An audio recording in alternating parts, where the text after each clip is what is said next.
we wouldn't be wanting to just be taking paper money that they know is going to depreciate. There would be a limit, and I think we're at that point. And when that happens, that will be a major event when the world rejects the dollar. So when it comes and how quickly it comes, those are still unknowns, but it will come, and I think we're starting to see it happen right now. Absolutely. Congressman, as a doctor, as a congressperson, as someone who's been on the banking committees for many years and studied Austrian economics, for those that don't know, comparing our situation to the Weimar Republic, I see a lot of similarities, and we're already seeing inflation in commodities and inflation in food. What is the basic time frame that you see currently? And for those that don't know, what does dollar devaluation and the dollar losing world reserve currency status mean for people? Well, it means higher prices and eventually higher interest rates, which means higher prices again. The government always reports statistics that are deceiving, and they tell us that inflation is like 1.5%, 2%, and yet if you talk to the average person, they know that prices are going up. And you're right about the commodities. There was a report yesterday, I think it was the S&P Commodity Index for last year, a whole group of commodities. It was up at 24%. That's huge, and you can't have that and not have that translate into day-to-day living. And people know this. The energy prices are going to go up, and it wouldn't take much to push that oil up over $100. It's bouncing around there already, and which means the standard of living goes down. If an individual borrows and they get into debt, but they live high on the hog and they buy more cars than they need and have a fancy house, and their job is just marginal, but if they lose their job or prices go up, they get wiped out, and they have to, in order to get back on their feet again, they have to work harder and spend less. It's a little different with a country because they have this printing press and they're able to tax people, but there is a limit. But the economic law is the same for the country as it is for the individual. The country eventually has to live beneath its means, and that's what we're witnessing now. And it usually hits some people more than others. So the middle class and the poor get hit the first. They lose their jobs, and they're hurt the most through the inflation. The very wealthy, actually, there's a transfer of wealth. This has been argued by Austrian economists for decades, that when you destroy a currency, it erodes the value of the currency, but the middle class suffer the most, and the wealth is accumulated by the very rich. And we see that. We're seeing that, and what does it do? It drives up resentment. And if they don't fully understand this, the middle class who's getting wiped out, they only have anger, and they might strike out at everybody who has wealth rather than the wealth that has been accumulated because of the government programs. And the social engineers, as you know, Dr. Paul, Congressman, they're fully aware of that, the pressure from above and below. And so right when they got rid of the Glass-Steagall 11 years ago, we start seeing RAND Corporation reports. We start seeing Department of Defense reports saying we've got to basically set up a police state because there's a danger of social unrest coming because of the dwindling middle class. And now we see a British Ministry of Defense report saying the same thing in 2007. And lo and behold, now Homeland Security's putting in 9,000 locations, telescreens saying watch your neighbors. 3 new videos were released yesterday, frightening videos by Homeland Security airing on TV. They're up on Infowars.com and PrisonPlanet.com if listeners want to see it or if the congressman hasn't seen it. And it's got people in shopping malls and on the streets, and it shows DHS, TSA on the streets searching people, and it says, we're going to protect you, but we need you to watch your neighbors. I mean, clearly they're trying to bring in an authoritarian system, not for al-Qaeda or these overseas reported threats, but they're now shifting it over to domestic groups, and we saw that attempt to attack conservatives and libertarians and yourself and myself and even Sarah Palin and Rush Limbaugh and talk radio and the First Amendment after the tragic shooting. So can you speak to that, sir, and this conscious movement towards authoritarianism? Well, there's no doubt about it, and you're absolutely right about the disruption that comes to the communities because it is there. Most major changes occur, domestically. We take an oath of office to obey the Constitution and defend it against enemies, foreign and domestic.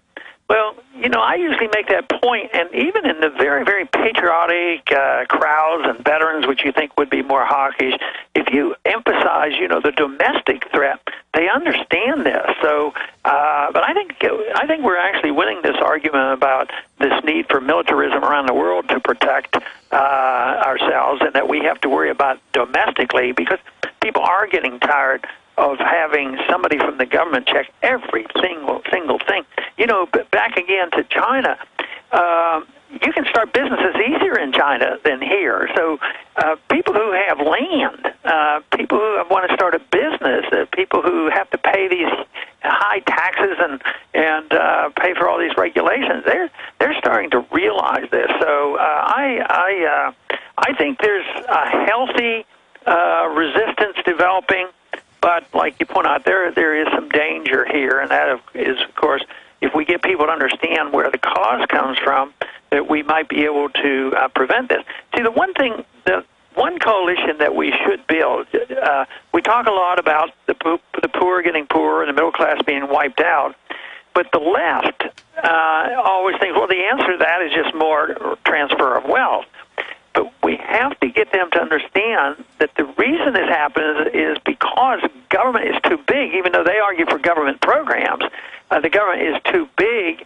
They argue for these programs, and guess who lost their homes? The rich got richer, and the poor people lost their homes because of this program. But the other big issue is to make sure that people know that corporatism is not free market economics, and that's a misunderstanding. Well, that was my other point, and I'm glad you got into that, because we're of the same mind because we've studied history, but quantify that for listeners who may be new. The ultra robber baron, non-free market crony capitalist always, as Carol Quigley said at Georgetown, Bill Clinton's mentor, lobby for authoritarianism, whether it's right-wing, left-wing, fascist, socialist, communist, because they create this big pool of collectivized wealth, and they take it offshore. And now the ultra-rich are trying to sell the poor people who are losing their jobs on higher taxes and looting their neighbor who's got more money than them, selling them the lie that that's going to give them a good economy when it's freedom that's going to give them a future. Yeah, and then they lump everybody together. If you are a businessman, and there are a lot of very decent, wealthy businessmen in this country that earned it and didn't have to live off the government, but they get lumped into that. So when there's unrest, everybody's lumped together, whether they're the people who lived off the government, lived off the taxpayer, or whether they were successful because they delivered good products to consumers at good prices. So there's a big difference there. And, I've had some discussion with Ralph Nader, and I imagine there are a few of your listeners that can't stand Ralph Nader, but I like to talk to him because we do come up with some agreements on this. I mean, he hates this corporatism, and he doesn't like the war and things. So I work with people who can agree with me on some of this. So this is what we have to do is make sure our definitions are clear. Then we have a better chance at solving these problems. Very well said. Congressman, we're seeing riots all over the world over global inflation driven by the devaluation of the dollar and other fiat currencies. You've been mentioning unrest here, and clearly we're seeing more and more signs of that here. And I remember you back in Austin giving a speech that I attended 7 years ago. We were talking about it during the break when you first got on, and you warned that when the empire starts collapsing, there's two ways to go. It's either recognize that big government breeds corruption and go the opposite direction towards liberty, but that more often than not, instead, the government's going to sell even more of the same as the solution. And so now is the time to get this out to people. I mean, this is a life and death situation for our republic, is it not? Yes, and it's hard teaching people some of these lessons in the midst of a crisis because then, and you can understand the emotions, when law and order breaks down, most people say, well, just quit the killing, calm down things, you better bring more police in. And that's, a pretty natural response. but not realizing that we have had too many policemen already and too many bureaucrats and too much federal government, too much taxes and all that. So it is, to me, the earlier the education occurs, the better. I think people have to know and understand why it's in their best interest, that the free market works better. People think that you have to sacrifice and all this. I don't think you have to sacrifice a thing. Freedom. If you get your freedom, you don't have to sacrifice anything, because you have your incentives. You can take care of yourself a lot better than the government, and that's a system that has worked. And unfortunately, we're about to give it up, and that's why I fear the day when law and order breaks down. People are questioning whether there'll be riots in our streets like there have been overseas already, and I suspect that the American people are like other people, and even in the 60s we had our riots and our shares of problems here. So people will act in a violent manner, and yes, that's up for grabs. And all factions then will be looking to get the powers and the strings of government. So we have a big job ahead of us. So we're going into some very stormy waters? No doubt. It's coming. Congressman, no doubt you've probably heard about it or seen it, but CNN, MSNBC, Democracy Now!, they all singled you and I out specifically and played clips of you speaking in your Texas Straight Talk and clips of my radio/TV show where we talked about the Second Amendment being there, and it's in the Declaration of Independence, it's in the Bill of Rights, to defend against crime on the streets, but also against a tyrannical government.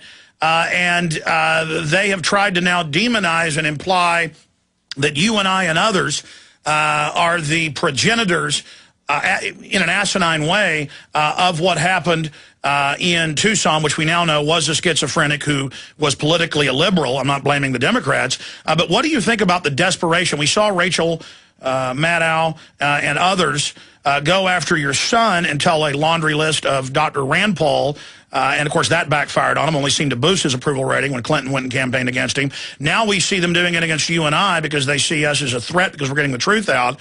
What is your view on the ratcheting up of their rhetoric, Congressman Steve Cohen calling Republicans Nazis a few days ago, and the fact that it's backfiring in every case from the polls we're seeing?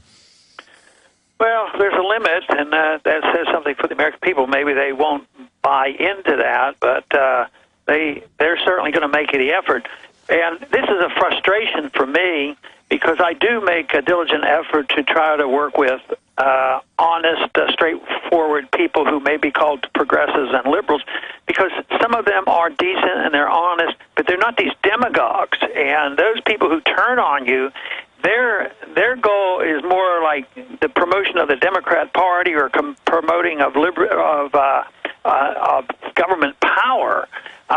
So they might say they agree with us on a couple issues, but I sort them out, and some of them, the ones that you're talking about, are just the demagogues who may say one thing and say, "Oh yeah, we don't like this, we don't like that," but then they'll turn on you and they'll do anything to maintain their power or to discredit us for what we're doing. Well, and it's also hypocritical. They're demonizing the First Amendment and talking about fairness doctrine for talk radio, FCC, jurisdiction over the internet. This is all being announced while Matthews is calling white people crackers. Maddow is implying that we're causing violence. The congressman's calling Republicans Nazis. I mean, it's just incredible how they're trying to balkanize and turn the American people against each other. When you look at the polls, liberals, conservatives, libertarians, almost everybody's against the banker bailouts, the wars. I mean, the momentum is shifting towards freedom. No doubt about that, but there's still a lot of people, and I think that you can say at the grassroots level that is the case. Our problem has been, it's taken a long time to build the bureaucracy, and when you think of these millions of people who are living off the government and work for the government, and they work in Washington, they're embedded into the political system, and so many in Congress, they have all clung to these views that they've held before. But the American people, are further ahead. I think the people are always ahead of the politicians, and hopefully we'll win out on this fight. But unfortunately, the opposition has a lot of guns. Isn't it interesting how they want to take our guns away, but everything that government does depends on a gun. It's all about... It's their guns against the guns of the civilians, but whether it's tax collection or telling you whether you can dig a ditch on your land and how you can use your land, you may be accosted by a federal agent with a gun. Everything they do has to be enforced with a gun, and it's a threat. So. They never talk about that kind of gun violence. And how often have they been barging into the wrong houses with guns blaring and blowing up the places and looking for drugs that didn't exist and not even apologize and never compensate these people and sometimes hurt and kill some of these people, innocent people. And that's the kind of gun violence that ought to be, rejected. Absolutely. Mao Zedong said political power goes out of the barrel of a gun. Well, we're the people, and that's our check and balance. Congressman, in the 8 minutes we've got left with you, we have a prisonplanet.com, Infowars.com headline. Congressman, senator, or president, as you know, a lot of big scientific polls, the Hill newspaper, the Democratic affiliate, public policy polling, and others are finding that you're in the #1 or #2 seat to win the Texas Senate race for U.S. Senate, if you so choose. And at the same time, you've won the CPAC coveted Republican straw poll while giving an anti-war, anti-empire speech. I have to just give you my opinion. I believe, as running for president, you don't have as good a shot as winning, though you do have, I think, a pretty good shot, but you'll have a much more powerful educational platform, I'd say 10 times bigger than 2008, going into the critical crisis. But if you go for Senate, you probably got a better chance of winning. Congressman, and of course, then you'd have even more power with the filibuster in the Senate. Congressman Ron Paul, that's the question A, what are you looking at there? And B, you've said the people, if they're behind you, and if things continue to deteriorate right this, that folks will listen to you more, that you may run. I believe you're going to run because it's the right thing to do, and we win just by you running, being able to educate people. Where do you stand on this? People are chomping at the bit to know, and I saw your quotes in the news saying that you are interested in the Senate polls you've been seeing. Well, unfortunately, I'm still very ambivalent about all this. I usually am not ambivalent on my views and what I do and what my plans are, but it does require a major decision, a personal decision, a family decision, a political decision, all of these things. So I'm pretty undecided on what to do, and I think it through. People keep asking me, do you think about doing this or that? And I admit it, I do. I think about it all the time. Not only because I wonder what I'm going to do the rest of my life, but I often think about it because when I get on radio talk shows, they ask me these kind of questions. But I'm still pretty undecided on what I should do and what I can do and what I'll end up doing. Well, I challenged your doctor and now senator's son when he was really just exploring it more than, I guess a year and a half, 2 years ago. And I said, look, Rand, you're going to win just by injecting real ideas. And I said, I believe you will win. And because, I'm no political rocket scientist, but I could look at the field in Kentucky. I could see the Tea Party movement that your supporters started 4 years ago, 3.5 years ago. And look, he's there. He's won. He went through hell, but he's there, and he did the right thing for his country and for humanity. And just as I asked you on air and off air before you ran for president very early on, I know many others did, said, Congressman, I know it's rough on your family, the attacks, the physical danger, but I said, you've got to do it. And you're a man of conscience, a man who has a big heart and who I know from your actions and your fruits, but also my discernment is the real deal. I don't think you have any choice but to run for president or bare minimum Senate. And it is your destiny, Congressman Ron Paul, in your almost 40 years of standing up for liberty. And so I'm drafting you right here, and I know my listeners are. And and if your health holds up, you've taken care of yourself. Barring that, I just hope and pray, sir, that you do run for president. And I think the sooner you announce, the better, so we can get the money and the energy and the grassroots behind you. And I want you to know you've got my full support of our millions of listeners. Well, I appreciate the comments. It's just real difficult. The one thing I can assure you and all your listeners is that it would be pretty hard for me to pack my bag and go and retire and live quietly hereafter, and not be involved. But no, regardless, I've been in and out of office. I've run for offices. I've won some, lose some, and all that. One thing is, it would be very hard for me to exist without working diligently to promote our cause, which is the cause of personal liberty and the things that I believe in, because I believe this is how people have an opportunity to improve themselves and live freely and creatively. So I'm convinced of all that. So whether it's in political office or whatever, I will be working as hard as I can to promote that cause. Well, we know that. And, I mean, even if you just did the debates and didn't beat yourself to death flying everywhere, even if you did it electronically, which I think is the most effective. I think a lot of campaigning is outdated with the focus on the individual, getting out there in person. I mean, even if you did it electronically, and I mean, you've got to run obviously because of the educational points, but obviously we respect your decision and we'll appreciate you and support you regardless. But you can see, as Julius Caesar said, there is a tide in the affairs of men when taken at the flood leads on to fortune, and the fortune we seek is the jewel of liberty, as Thomas Jefferson said, and that jewel must be guarded jealously, and you are the great guardian of that jewel. Of anyone in the world, you are that light standing out like no other. And I don't think that you're going to not run. In my gut, I know you are. And, Congressman, we just really, from the bottom of our hearts, want to thank you for the great work you're doing. We've only got about 2 or 3 minutes left. In closing, taking sites on auditing and then reforming, abolishing the Fed.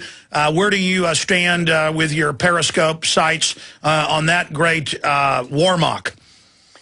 Well, I'm looking forward to that, and I tried to get a hearing in January, but Congress is still disorganized because it's newly created.